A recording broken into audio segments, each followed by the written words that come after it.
Capítulo 20. ¿Es la enfermedad disciplina?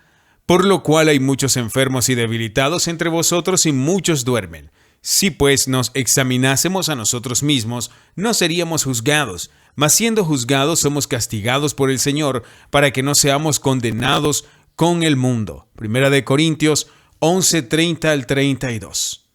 Al escribir a los Corintios, el apóstol Pablo consideró necesario reprenderlos por la manera en que observaban la cena del Señor, atrayendo sobre sí mismo los castigos de Dios. Aquí vemos la enfermedad como un juicio de Dios, un castigo por el pecado. Pablo lo ve como un verdadero castigo, ya que después dice castigados por el Señor, y añade que es para impedirles caer aún más en el pecado, para evitar que sean condenados con el mundo, que están enfermos.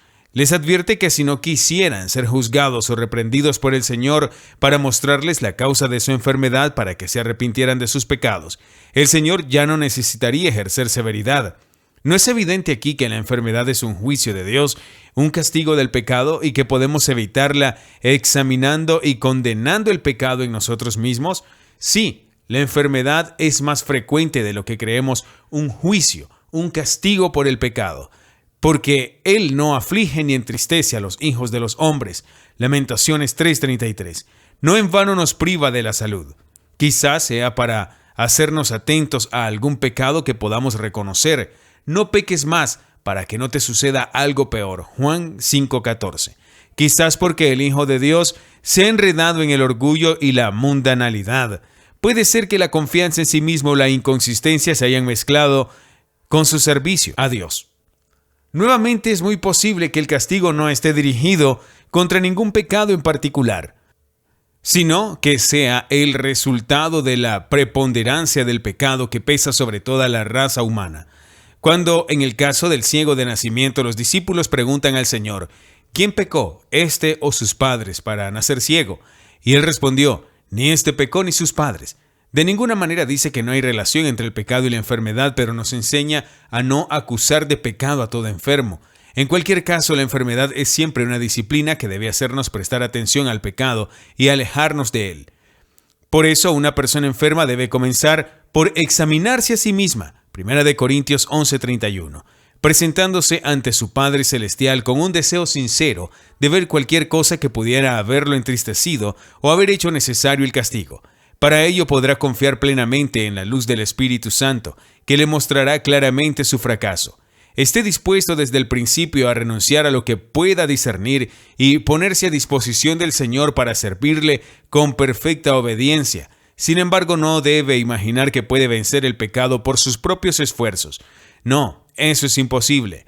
Pero que Él, con toda su fuerza de voluntad, esté del lado de Dios, renunciando a lo que es pecado ante sus ojos y que crea que es aceptado por Él. Al hacer esto, estará consagrándose nuevamente a Dios, dispuesto a hacer solo su santa voluntad en todas las cosas. Las Escrituras nos aseguran que si nos examinamos a nosotros mismos, de esta manera el Señor no nos juzgará. Nuestro Padre solo castiga a su Hijo en la medida necesaria. Dios busca liberarnos del pecado y del yo. Tan pronto como lo comprendamos y rompamos con ellos, la enfermedad podrá cesar. Ha hecho su trabajo. Debemos llegar a ver lo que significa la enfermedad y a reconocer en ella la disciplina de Dios. Uno puede reconocer vagamente que comete pecados sin apenas intentar definir cuáles son. O si lo hace, puede que no crea que sea posible abandonarlos. Si decide renunciar a ellos, es posible que no confíe en Dios para poner fin al castigo. Y sin embargo, cuán gloriosa es la seguridad que nos dan las palabras de Pablo: querido enfermo, ¿entiendes que tu Padre Celestial tiene algo que corregir en ti? Él quiere que vuestra enfermedad te ayude a descubrir y el Espíritu Santo te guíe en la búsqueda. Entonces renuncia de una vez a lo que Él te indica para que puedas estar cerca de tu Padre Celestial. Es su voluntad perdonar tu pecado y sanar tu enfermedad. En Jesús tenemos tanto perdón como sanidad. Son dos lados de su obra redentora. Él te llama a vivir una vida de dependencia de Él más que nunca antes. Abandónate a Él en completa obediencia y camina desde ahora como un niño pequeño siguiendo sus pasos. Tu Padre Celestial te librará gozosamente del castigo para revelarse a ti como tu sanador. Él te acercará a Él a través de este nuevo vínculo de su amor y te hará obediente y fiel en su servicio. Si como Padre sabio y fiel tuvo que disciplinarte, también es como Padre que desea sanar y bendecir y guardar de ahora en adelante.